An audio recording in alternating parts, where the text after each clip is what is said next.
Bom, pessoal, então nessa aula de hoje a gente vai discutir um pouquinho aqui a respeito do processo de mistura de quatro ondas, né, que é um processo que envolve Q3, assim como do processo do índice de refração dependente da intensidade, e mais no fim da aula a gente vai falar um pouco sobre a autofocalização.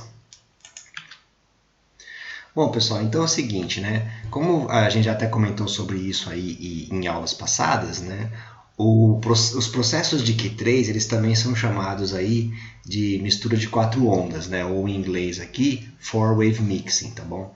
Então, nesse caso, o que a gente considera? A gente considera que nós temos lá três campos de entrada e mais o campo gerado pela polarização linear. É assim que nós contamos essas quatro ondas aí no processo de four wave mixing, tá?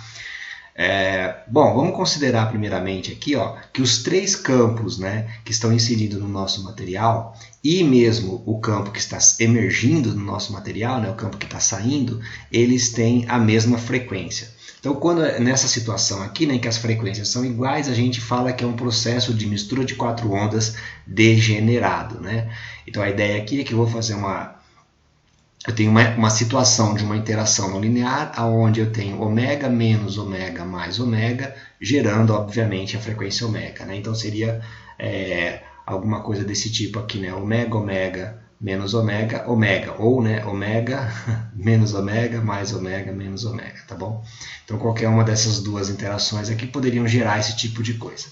Bom, uma vez aí que os vetores de onda, né, podem ter diferentes direções, como a gente já discutiu mais atrás quando a gente falou lá de phase matching, né, para Q2, a gente vai distinguir os diferentes vetores de onda da seguinte maneira, né, assim como os campos, né. Então a gente vai dizer aqui que o nosso vetor de onda, né, da polarização, a gente vai chamar de Kpol, né, de K de polarização, que então vai ser K1, né, menos K2, certo? Mais K3. E é claro que o termo de interação não linear, nesse caso, então, vai ser um ε0 Q3, né?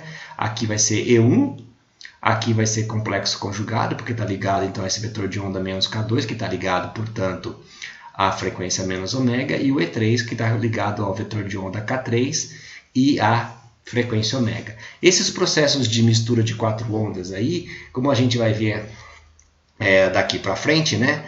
Degenerado, obviamente, que é o que estamos conversando aqui, eles levam a uma variedade de efeitos bastante interessantes, tá bom? Bom, se a gente só tiver aí um feixe, né, envolvido, tá bom? E todos os vetores de onda aí vão ser o mesmo, né? Assim como os campos, tá bom? Então o K do sinal gerado, então vai ser K menos K mais K, que é igual a K, né? E o E1 aqui, né? É o mesmo campo, né? Seria só um campo de entrada, então a amplitude E1 vai ser igual a E2, vai ser igual a E3, que a gente vai chamar de E, tá bom? Então, mais ou menos essa aqui vai ser a anotação que a gente vai fazer. A gente vai diferenciar o K do sinal do K da polarização, e nesse caso aqui é um só feixe incidente que tem a mesma frequência, tá bom? Bom, nesse caso aqui, o termo de polarização, então, né, nessa situação aqui, que é uma situação degenerada, o termo de polarização de terceira ordem vai ser ε0 Q3, né? Aparece aqui, um E vezes E complexo conjugado, que dá, portanto, dá o módulo de E ao quadrado, vezes o E3, que é igual ao E também, tá bom? Então, olha só. Como a gente está vendo aqui, esses processos, né, que são processos aí que são degenerados, né? Se todos os vetores de onda aí, eles têm a mesma direção, né?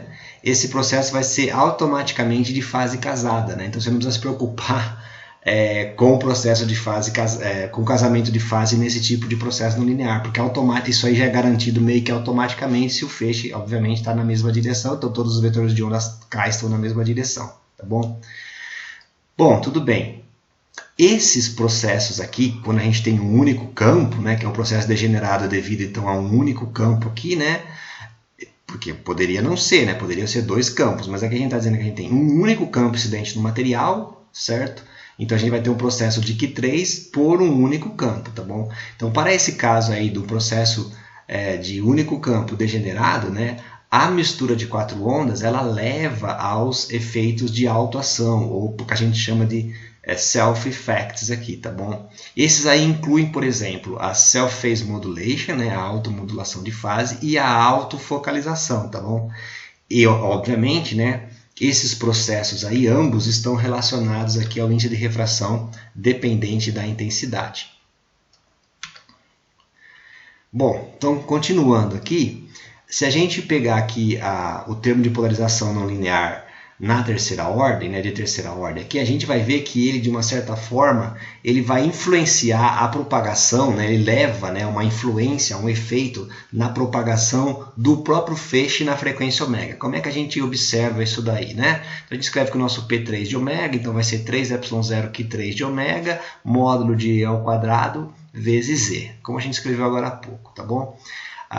Isso aí pode ser visualizado, né, se você perceber aqui, ó, tá? Pode ser visualizado, né, como um P3 que ele vai ser proporcional a Q3, proporcional à intensidade, né, que afinal o módulo de E ao quadrado é proporcional à intensidade, e a E, tá bom? Então, a gente acaba tendo aí que uma polarização do material, né, uma polarização total do sistema material, então vai ser o meu P de ômega aqui, vai ser o termo linear, ε0 Q1 vezes Z. Supondo, então, agora que eu estou trabalhando com material isotrópico, né? Portanto, ele não tem polarização de segunda ordem, então a primeira polarização, o primeiro termo não linear que aparece aqui vai ser esse cara, né? Considerando aqui o caso degenerado, que é o que a gente está conversando. Então, vai ser 3ε0 Q3, módulo de E ao quadrado vezes Z. A gente costuma escrever isso daqui como sendo ε0 Q efetivo vezes Z, aonde, né, então o nosso Q, você tira ε0 em evidência aqui, né, fica um E em evidência, então é claro que o meu Q efetivo, né, vai ser Q1 mais 3Q3 vezes o módulo de E ao quadrado. Então tudo se comporta como se voltássemos lá à nossa condição da ótica não linear, mas agora com um Q efetivo que depende da intensidade, depende do Q3. Ele não é simplesmente a não linearidade aí de primeira ordem. Bom, então dessa equação aqui que a gente definiu o nosso Q efetivo, agora a gente pode, né, substituir usando lá o teorema de Poynting, né, a gente pode substituir esse módulo de E ao quadrado aqui por essa intensidade. A relação entre a intensidade, né, e o módulo de E ao quadrado é essa, 2n0ε0c, né? Então, eu substituo esse módulo de E ao quadrado por I sobre 2n0ε0c na equação de cima, e aí a minha equação de cima fica exatamente dessa forma. Q3 é igual, Q3 efetivo, o Q efetivo é Q1 mais 3Q3 sobre 2n0ε0c vezes I, tudo bem? Então, muito bem, é isso aqui que a gente vai poder estar trabalhando, tá bom? Essa expressão aqui, de uma certa forma, vamos dizer assim, né, ela meio que deixa explícito aí que aqui é como se a nossa suscetibilidade agora, ela dependesse da intensidade. Então, a nossa própria suscetibilidade do nosso meio, que apresenta uma certa não linearidade de terceira ordem, ela depende da intensidade da luz incidente no nosso material. Bom, a gente sabe, né, que da ótica não linear, que a relação entre o índice de refração e a suscetibilidade linear é essa, né? N0 é igual a raiz de 1 mais Q, né? Na verdade, a gente pode até lembrar que esse N0 é igual a raiz de K, né? K maiúsculo, K grande, onde esse K era a constante dielétrica. A constante dielétrica é 1 mais Q, então está aqui, né? N0 é Y0, N0, então é a raiz de 1 mais Q, Q1 no caso. Bom, de uma forma análoga, em ótica não linear, a gente vai escrever então que o nosso índice de refração agora vai ser igual a 1 mais Q efetivo. Esse N0 aparece aqui porque seria o índice de refração no domínio da ótica linear, né? Então, N vai ser igual a raiz de 1 mais esse nosso Q efetivo que a gente escreveu antes.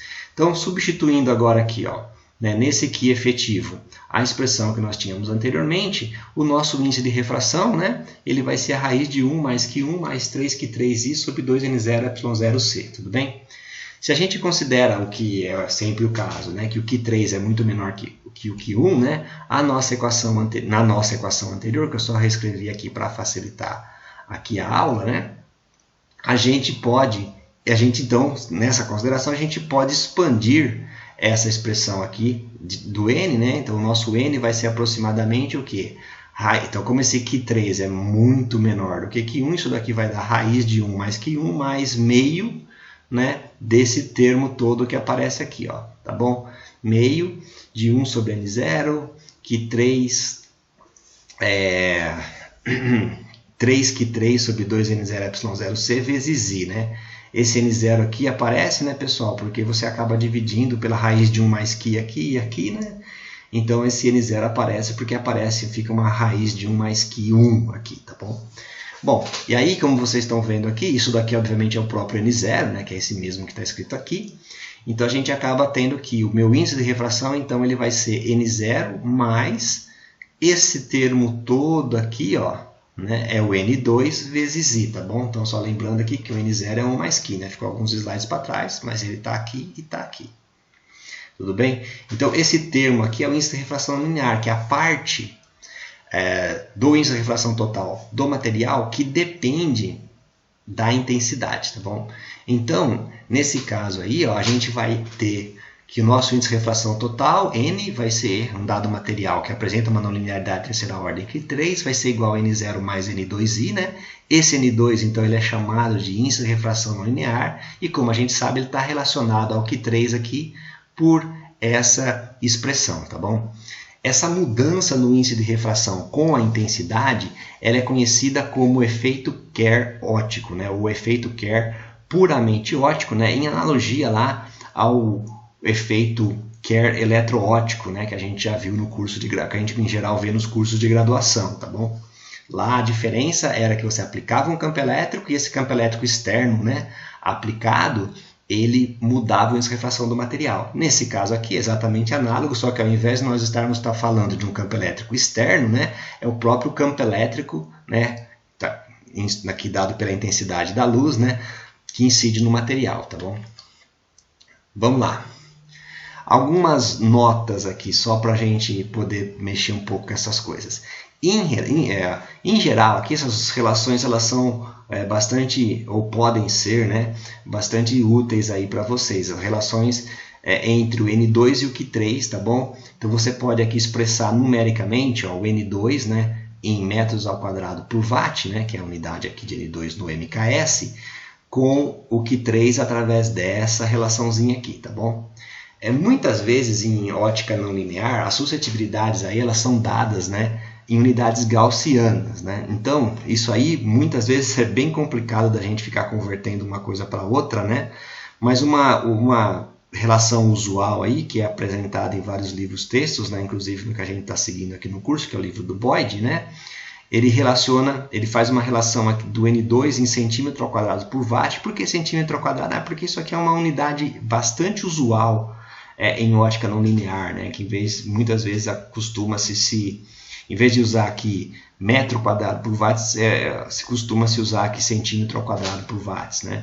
Da mesma forma que costuma-se, por exemplo, escrever as intensidades, né, em watts por centímetro quadrado. É uma tradição, né, da área, ao invés de watts por metro ao quadrado. Bom, então tá aqui, ó, aí o Q3 em ESU, né, é dado por essa relação aqui entre o N2 nessa unidade, né, e o Q3 fica em ESU dessa forma aqui. Então são relações que são relativamente úteis aí em ótica não linear. Muitas vezes você mede o N2 e quer comparar Q3 de diferentes materiais ao invés de comparar N2, né, coisas do tipo.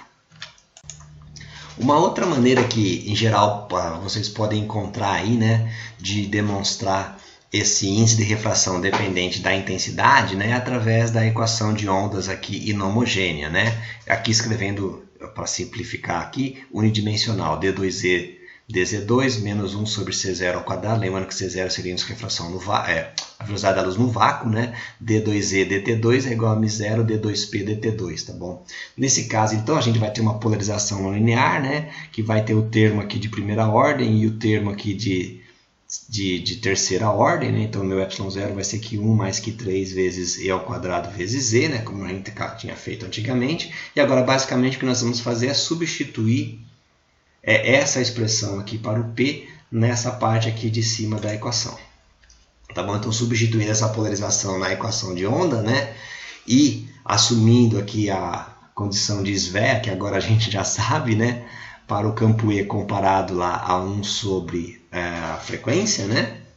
Então, a gente acaba podendo escrever essa equação como sendo D2E dz2 menos 1 sobre C0 ao quadrado D2E dt é igual a μ0, ε0, Q1 mais Q3 vezes E ao quadrado D2E dt2, tá bom? Então, a gente, na verdade, agora pode juntar esse termo com aquele termo, né? Então eu vou escrever que o meu D2Z, DZ2, então vai dar toda essa coisa aqui, 1 mais que 1 mais que 3 sobre E ao quadrado, sobre C0 ao quadrado, D2Z, dt2, né? Lembrando aqui então que esse miséria y0 é 1 sobre c0 ao quadrado, né? c0 é a velocidade da luz no vácuo, tá bom?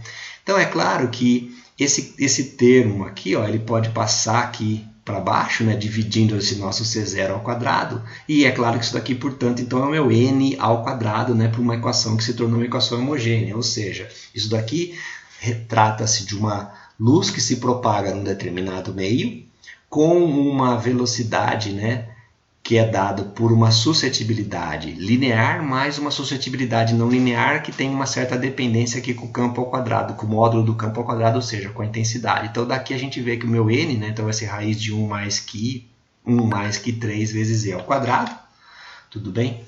E aí é claro que, então, na presença lá dos efeitos não lineares, né, então o nosso índice de refração total do nosso material ele vai ser dado por essa expressão aqui, né? E a gente vai chamar novamente, né, do nosso índice de refração linear N0 como sendo a raiz de 1 mais Qi, né? Então, esse 1 mais Qi que aparece aqui nada mais é do que N0 ao quadrado, mais que 3 vezes E ao quadrado. E aí a gente basicamente divide por... tira um N0 ao quadrado em evidência, então ele sai para fora da raiz, e aqui fica uma divisão por N0 ao quadrado nesse termo, né? E aí a gente assume que esse termo não linear é muito menor do que o N0, né? Esse termo aqui é muito menor do que esse, então a gente pode fazer aquela velha e boa aproximação. E aí a gente novamente encontra aqui que o meu N0, meu N vai ser igual a N0 mais que 3 vezes E sobre 2N0 ao quadrado. É claro que como a nossa módulo de E ao quadrado é proporcional à intensidade, novamente a gente encontra aqui que o N é N0 mais N2I, né? Aparecendo aqui o índice de refração não linear, que portanto vai ser aí proporcional ao Q3. Bom, pessoal, existe aí uma variedade, né, diversos efeitos ópticos, né, que levam à geração, processos físicos, melhor dizendo, né, que vão levar aí a existência dessa índice de refração, né, que depende da intensidade, tá bom? É claro que, dependendo do processo físico, né, que leva a essa polarização não linear de terceira ordem, a gente vai ter diferentes magnitudes para o nosso índice de refração não linear e diferentes respostas para o nosso índice de refração não linear, tá bom? Conforme a gente mais ou menos deixa ilustrado aqui nessa tabelinha, tá bom? Então, por exemplo, processos de polarização eletrônica, né? Então você tem lá o campo elétrico gera uma polarização na nuvem eletrônica lá do teu átomo, da tua molécula, né? Não linear. Então, nesse caso, o N2, né? Ele é da ordem aqui de 10 a menos 16, né? E como, obviamente, é uma polarização da nuvem eletrônica, né? O tempo de resposta vai ser muito rápido, vai ser 10 a menos 15, vai ser da ordem aqui de femtosegundos, tá bom? Orientação molecular. Então, aqui nesse caso, o que está acontecendo? O campo elétrico é tal que ele orienta a tua molécula, né? Em geral, moléculas pequenas, né? E esse efeito aqui já é 100 vezes menor, né? Então, é 10 a menos 14 e tem um tempo aqui da ordem de picosegundo para moléculas não muito grandes, né? Se a molécula for muito grande, é claro que a reorientação acaba sendo bem mais lenta, tá bom? Mas, por exemplo, disulfeto de carbono, né? O famoso CS2, a não linearidade é com esse tempo de resposta aqui, né? Porque afinal é uma molécula pequena, né? Eletrorestrição também é mais ou menos essa mesma ordem aqui, 10 a menos 14, né? Só que o tempo de resposta já começa a ficar na escala aqui de nanosegundo, tá bom? Saturação da absorção, né? Então, de novo, né? Aí aqui a gente tem que parar um pouquinho para falar. Esses três de cima aqui são efeitos mais relacionados a Q3 mesmo. Efeito de saturação da absorção, como a gente já aprendeu em aulas passadas, está mais relacionado a Q1. Mas eu estou colocando aqui na mesma tabela, né, porque ele gera, de uma certa forma, um N2, né, ou seja, um N que é igual a N0 mais N2I, ou seja, uma dependência, né, no índice de refração com a intensidade, análoga aos processos de Q3 anteriormente mencionados. Portanto, vamos botar todo mundo aqui para dar uma sacada. Ó. Ele já é bem maior, né? 10 a menos 10. Né? Então, se você olhar aqui em comparação àquele cara, esse aqui de cima, né? A polarização eletrônica, é 1 milhão de vezes maior. Tá bom? Mas é claro, é um processo relacionado a Q1. Né? É um processo relacionado à diferença da suscetibilidade do estado excitado em relação ao estado fundamental. E o tempo de resposta aqui já começa a ficar aqui, ó, da ordem, né, de, sei lá, 10 nanosegundos, né? Então já é bem mais lento do que femtosegundos ou picosegundos que a gente estava falando lá em cima. E outro processo que pode gerar uma dependência do índice de refração com a intensidade, que eu não comentei nada até agora, são os processos térmicos, tá bom? Por quê? O processo térmico, na verdade, ele leva a efeitos não lineares, que a gente chama de efeitos térmicos, né, bastante altos. E por que eles são classificados, então, como efeitos térmicos?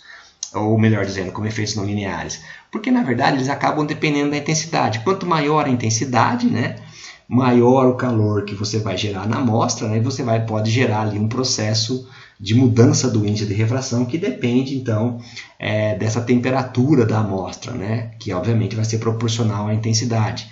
Então, é claro que isso daí, em geral, está ligado a coisas do tipo uma expansão térmica, né? Devido à deposição de energia do material, tá bom?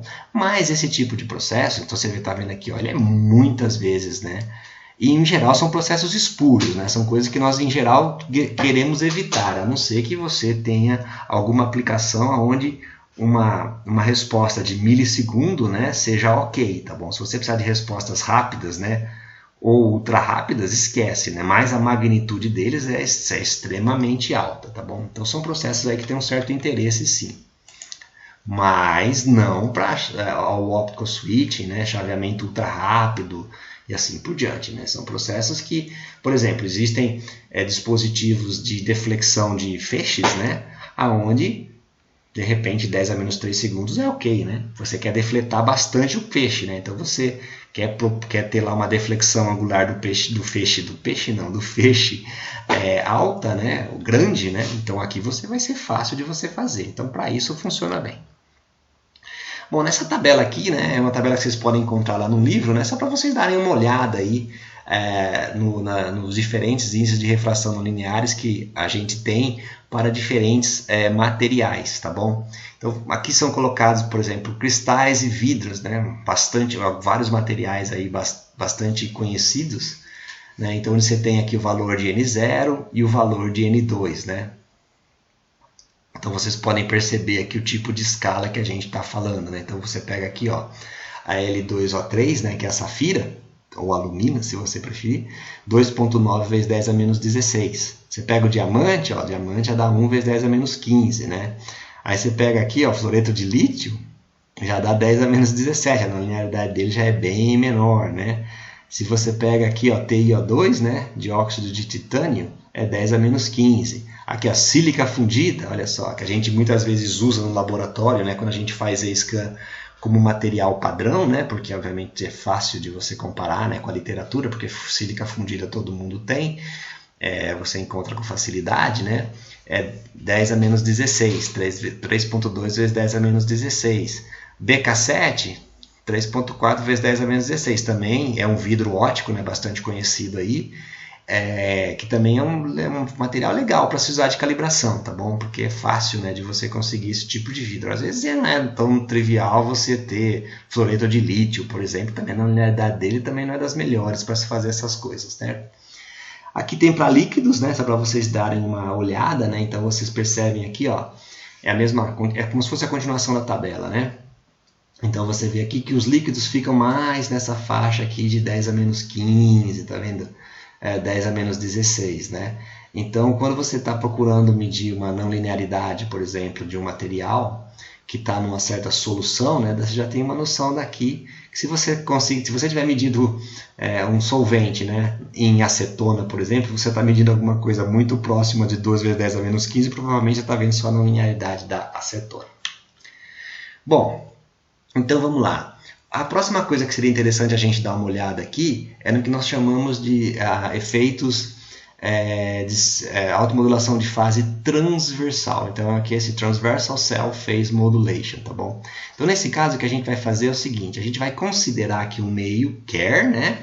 Um meio que apresenta o índice de refração não linear do tipo N igual a N0 mais N2i, só que agora o feixe de luz que está vindo aqui e gerando essa não linearidade, obviamente é um feixe de uma luz laser, né? Portanto, esse I aqui é um I de R,T, né? que tem, na verdade, então, um perfil espacial gaussiano em geral, né? Todo mundo aqui já deve ter feito algum curso, já teve que estudar um pouquinho de feixes gaussianos, né? Que é na verdade, a solução que a gente tem interesse lá para os lasers, né? Então é claro que agora esse I vai ser um I de R, né? Ou seja, tem um certo perfil espacial aqui, né? Dessa intensidade, no caso gaussiano, ou seja, em geral o feixe é mais intenso no centro e menos intenso nas bordas, né? Que chega lá no nosso material que tem uma não linearidade desse tipo, tá? Um material do tipo Kerr.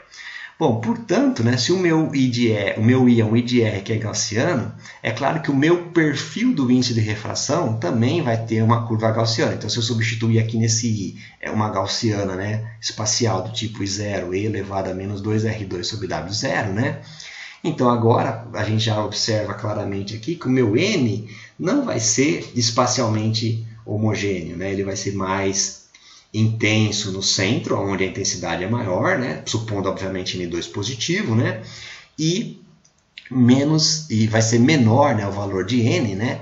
Aonde a intensidade é menor, nas bordas da nossa gaussiana. Bom, para a gente fazer uma continha rápida aqui interessante, né? Em vez de a gente trabalhar aqui com essa gaussiana, vamos fazer a seguinte aproximação, que lá perto do centro, né, lá na meiuca da nossa gaussiana, então lá bem na parte central da nossa distribuição gaussiana do feixe, a gente vai aproximar essa gaussiana por uma parábola, tá bom? Do tipo 1 menos 2R2 sobre W0 ao quadrado, ou seja, uma parábola com concavidade para baixo.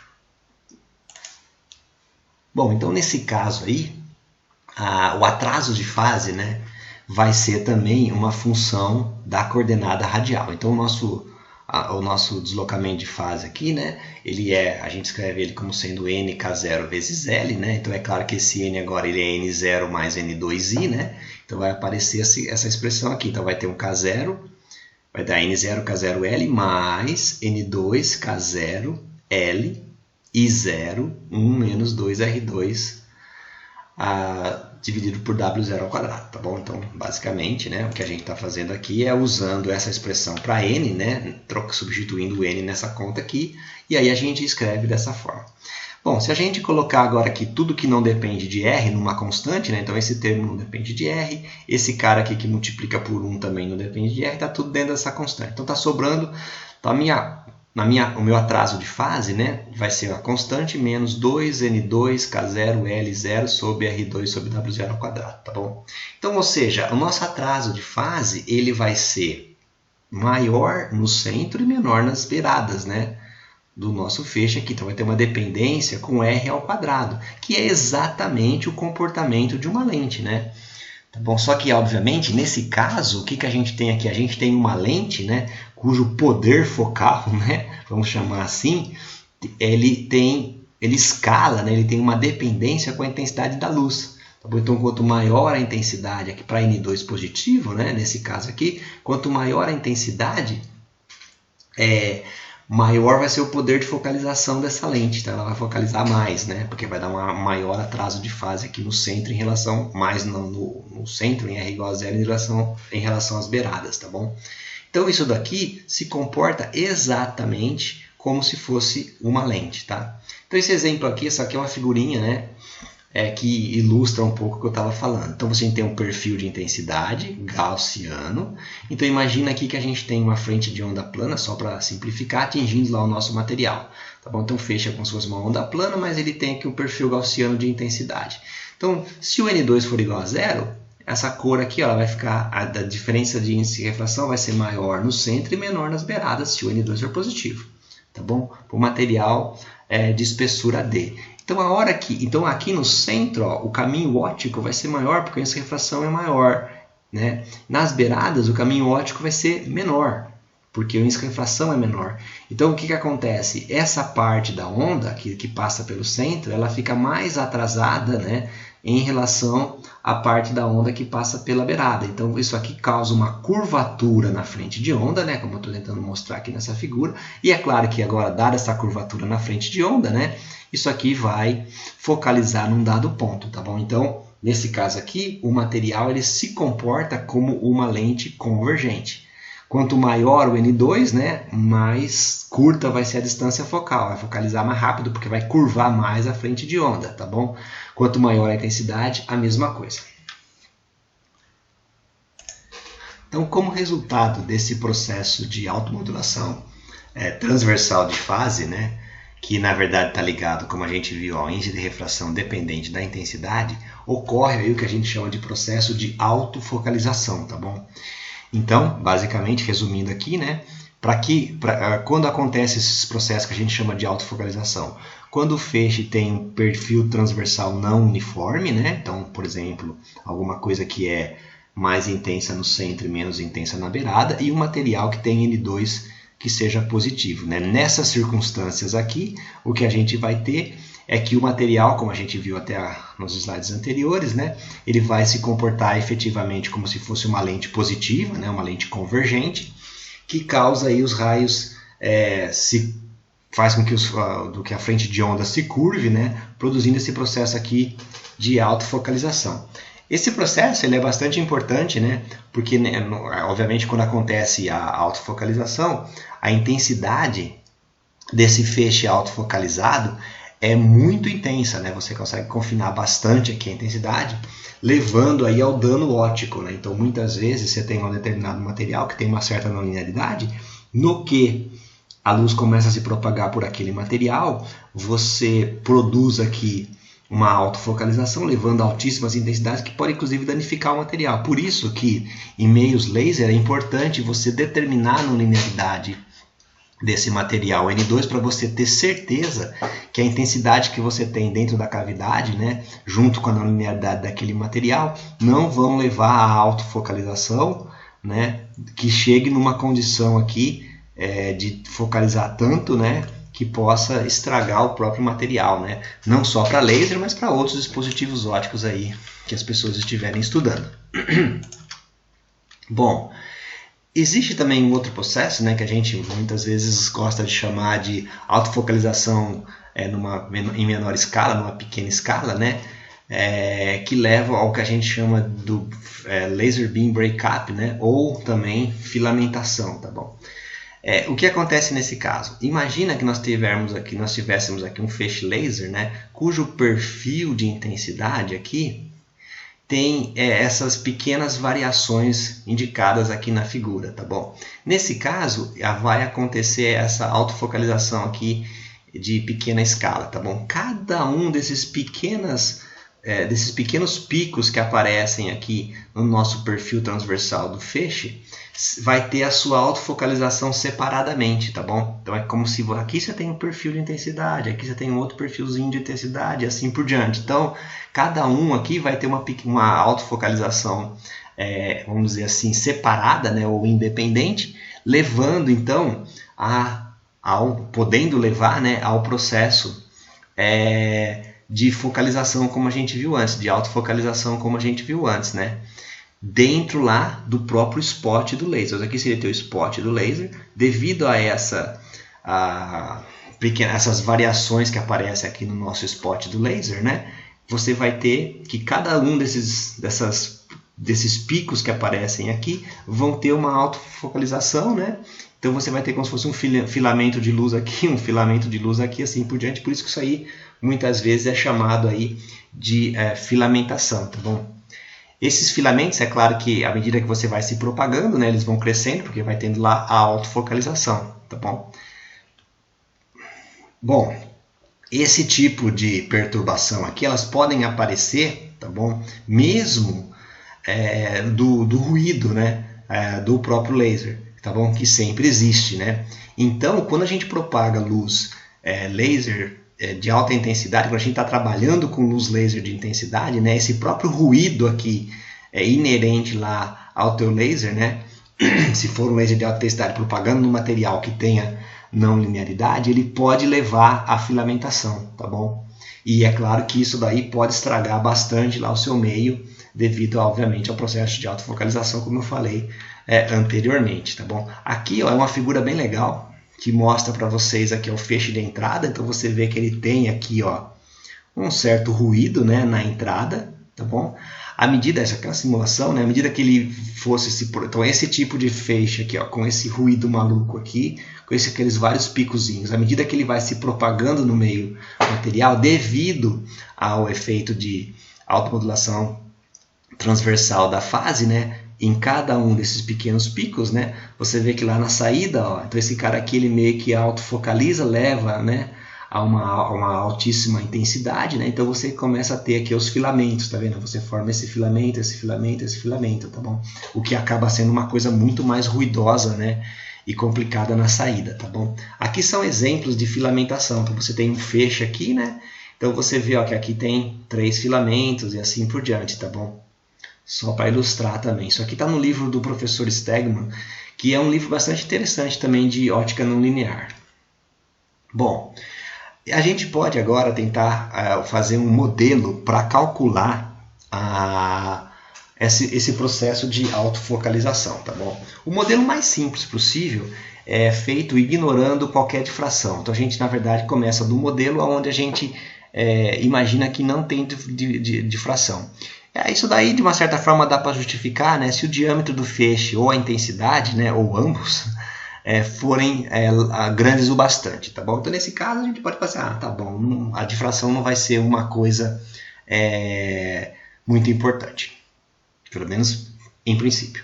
Então, como é que a gente faz nesse caso aqui? Ó? Vamos considerar aqui, então, que a gente tem um feixe colimado, tá bom? Com uma cintura de feixe aqui W0, né? Então, o raio aqui, o diâmetro seria 2W0, né? Certo? Então tá aqui o meu feixe, né? Estou desenhando aqui os raios do meu feixe laser, né? Que seria daqui até aqui. Então o raio do meu feixe seria W0, tá bom? Ele tem uma certa intensidade I0 que atinge aqui o meu meio não linear que tem o N2 positivo, tá bom? Então a gente imagina que esse feixe aqui, devido ao processo de automodulação transversal da fase, ele vai se focalizar nesse ponto. Então esse ponto aqui, essa distância, né, a gente vai chamar de distância de autofocalização, ZSF, tá bom? E esse θ aqui, ó, a gente chama de θ de self-focusing, tá bom? Θ de autofocalização, tá bom? Então é o ângulo de autofocalização. Então é claro que aqui por uma relação trigonométrica, esse feixe aqui, ele é ZF sobre cosseno de θSF, tá bom? Bom, a gente consegue agora determinar essa distância Z aqui, ZSF, né, entre o feixe, entre a entrada aqui do meu material e o ponto aonde acontece a autofocalização, usando aqui o princípio de Fermat, tá bom? Ou seja, que o caminho óptico de todos os raios aí deve ser o mesmo, tá bom? Então vamos pegar 2 raios aqui, esse raio verde, tá? Ilustrado aqui de verde, e um raio vermelho que passa lá exatamente pelo centro, tá bom? Então a gente aplicar aqui o princípio de Fermat nesses raios verdes, né? E no raio vermelho a gente obtém a seguinte coisa, olha só. Para o raio vermelho, então, qual que é a refração que o raio vermelho sente? Bom, é N0, né? Mais N2i, né? É isso aqui, vezes a distância propagada. Então, o caminho óptico, né, do feixe vermelho tem que ser igual ao caminho óptico daquele feixe em verde. Então, o que eu estou dizendo aqui? Eu estou dizendo o seguinte, que esse feixe que está passando aqui bem pelo centro, ele sente a não linearidade, tá bom? Porque ele tem uma certa intensidade I aqui e ele sente a não linearidade, devido ao perfil transversal lá do feixe. Então, aqui vai ser N0 mais N2i vezes o ZSF. Beleza. E esse feixe que vai na beirada? Esse feixe que vai aqui na beirada, tá bom? Como uma primeira aproximação aqui, a gente diz então que ele só sente o índice de refração não linear. Então é como se ele estivesse tão afastado aqui do centro, tá bom? Que a não linearidade para ele não é importante. Então o produto N2 vezes o I aqui é muito pequenininho, então eu jogo ele fora, tá bom? Então aqui vai ser simplesmente N0, né? Vai ser N0 vezes essa distância, ZSF sobre cosseno de θ, tá bom? Então essa aqui é a distância, está multiplicada aqui. Agora a gente vai o seguinte, como esses efeitos aqui em geral são pequenos, então a gente vai estar aproximando o nosso cosseno de θSF por 1 menos meio de θSF, tá bom? Nessa equação aqui. Então, a hora que aparece esse cosseno, eu vou substituir por isso daqui. Muito bem, então fazendo as continhas lá, a gente encontra aqui o nosso ângulo de autofocalização, que vai ser dado então pela raiz de 2n2i sobre n0, tá bom? Uma vez que n2i sobre n0 é pequeno, né, porque afinal isso aqui vem da não linearidade, imaginando lá um efeito de Q3, então o uso da aproximação paraxial aí, ele tá validado, tá bom? Bom, então a distância de autofocalização aqui, né, que é o ZSF, né? Então vai ser calculado fazendo o quê? ZSF vai ser W0 sobre θSF, tá bom? Isso aqui também você encontra lá pela relação trigonométrica, né? Fazendo a tangente de θSF, né? A tangente de θSF vai ser W0 sobre ZSF. Tangente de θ é aproximadamente θ para ângulos pequenos. Daqui está essa relação, tá bom? Disso aqui a gente encontra no final das contas, substituindo tudo aqui, a gente encontra então o ZSF como sendo dado por essa expressão, que costuma se rearranjar dessa forma, tá bom? Onde esse P, eu volto aqui, né, e troco esse P, essa intensidade, desculpa, pela potência P. Então esse P que aparece aqui agora é potência, tá bom, pessoal? Não confundir com polarização, tá bom? Dividido por uma grandeza que a gente acaba definindo aqui no meio da conta, que é chamada aqui de P crítico, tá bom? Então nós definimos aqui o P crítico como sendo dado por essa expressão. Então essa daqui é a nossa distância de autofocalização, né? Que isso aqui, essa expressão acaba no final das contas sendo válida, né? Depois vocês podem calcular, para P muito maior do que P crítico, tá bom? Esse que a gente fez até agora era o caso onde a gente não levou em conta a difração, né? Que, como eu falei para você, valia lá naquelas circunstâncias em que, por exemplo, o tamanho do feixe era muito grande e assim por diante, ou a intensidade muito alta, né?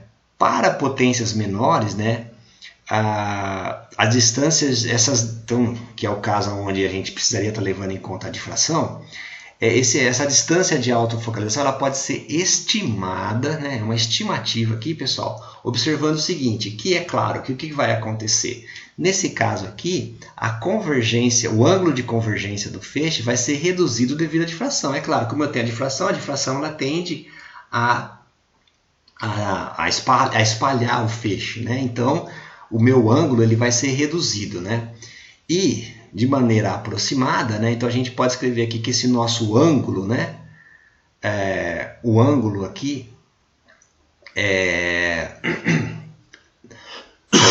desculpa, pessoal. Esse nosso ângulo aqui ele vai ser o ângulo de difração da autofocalização menos aquele ângulo de difração, certo? Então é como se você tivesse aquele meu ângulo de self-focusing quando não tínhamos a difração menos o ângulo de difração. Então ele vai ficar menor, tá bom? Então isso aqui é o ângulo θ, né, que a gente vai ter no caso da autofocalização quando a gente está incluindo aqui a difração, tá bom?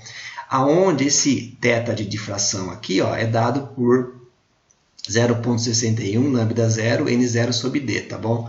Que na verdade seria lá o ângulo de difração de um feixe, né, de diâmetro d com comprimento de onda lambda 0, né? Se vocês lembrarem aqui, né, a gente está acostumado aqui com 1,22, né, da difração por uma fenda circular quando a gente calcula, quando a gente está falando de diâmetro. Bom, então, beleza. Então, mais ou menos essas relações que a gente sabe quem que é esse θSF, né, que é o θ de autofocalização sem considerar a difração. A gente sabe aqui o nosso θ de difração, né, pela teoria de difração. E aí é claro que agora, né, o meu ZSF vai ser W0 sobre θ, né, porque agora é o θ que é o ângulo que eu estou levando em conta, tá bom? Dessa forma aí, ó, a gente vai encontrar a nova distância de self-focusing, né, de autofocalização, que agora vai aparecer então essa raiz de P sobre P crítico. Então, esse daqui seria a nossa distância de autofocalização, onde vai acontecer a autofocalização do feixe, né, no caso que a gente está considerando aqui, fazendo uma estimativa considerando a difração. Bom, outro efeito aí de autoação, né, é o que a gente chama de self-trapping, né, da luz. Então, o que é o self-trapping? O self-trapping ele ocorre aqui, ó, quando a tendência do feixe, né, de se esparramar aqui, né, devido à difração, né, de abrir devido à difração, é exatamente balanceado devido à autofocalização, ou seja, o θ de difração é igual ao θ de self-focusing, tá? Então o que acontece? O feixe está vindo aqui, né, no nosso material, então a difração ia tentar fazer o meu feixe abrir, a autofocalização vai fazer o meu feixe fechar. Então quando um compensa exatamente o outro, a gente cria esse efeito aqui que a gente chama aqui de self-trapping da luz, tá bom? É como se fosse, na verdade, um sóliton espacial aqui. Tá bom? Bom, então esse self-trapping aqui, ó, ele só acontece se a intensidade da luz, né, for dada por essa expressão, que é quando o meu θ de difração é igual ao θ de self-focusing. É claro que isso aqui vai depender aqui do comprimento de onda, vai depender do valor de N2, né? E vai depender aqui da distância que você tem para se propagar, tá bom? Então isso aí é um outro efeito interessante aí que vocês podem ver, que é o tal do self-trapping. A potência, né, que você tem que ter nesse feixe aqui, então a gente calculou a intensidade, né? A potência, a gente pode usar essa expressão para relacionar a potência com a intensidade, né? Só para a gente saber aqui qual que é a potência crítica, né, que a gente tem que ter para obter aqui o self-trapping, né, e ele vai ser dado por essa equaçãozinha aqui. Voltando um pouquinho lá de falar da filamentação do feixe, que a gente já tinha comentado lá atrás, mas a gente reaparece aqui só para ilustrar, né, esse como um outro processo, né? Quando a potência excede muito aquela nossa potência crítica de autofocalização, então o feixe, né, vai ter o tal do beam breakup, tá bom? Que vai ser a filamentação aqui que vai levar a gente a ter muito filamento, tá bom? Como eu comentei antes, né, a filamentação ela leva aí a geração de um monte de feixezinho, né, dentro da nossa distribuição de intensidade. Olha aqui uma foto de um feixe, de um feixe, né, ou de um perfil aqui na distribuição espacial aqui do feixe, onde houve filamentação. Então você pode ver aqui que foi tendo autofocalização em vários pontos aqui. Então, como a gente mencionou antes, né, esse processo de filamentação ou de beam breakup aqui, ó, ocorre ali como em consequência, né, das irregularidades inicialmente presentes lá no feixe. Então é como se fosse isso aqui. Eu tenho uma não linearidade, a não linearidade tem as irregularidades, né? E aí essa questão aqui vai levando a uma autofocalização dessa região, uma autofocalização da outra região, e aí você acaba tendo esse tipo de coisa. Bom, pessoal, um sumáriozinho rápido aqui, né? Só para a gente viu aqui os efeitos transversais, né? Que vêm como consequência da dependência do índice de refração com a intensidade, né? Então, quando o meu P, a potência do meu laser, tá bom, é maior do que a potência crítica, né, a gente tem aqui o que a gente chama de autofocalização. Então, se tiver o caso em que o P é maior do que o P crítico, eu tenho autofocalização. Bom, se o P for igual a P crítico, né, então se eu tiver na condição de P crítico, eu tenho aqui o self-trapping, tá bom? E se eu tiver na situação em que eu tenho P muito maior do que o P crítico, aí sim eu tenho aqui o nosso processo de filamentação.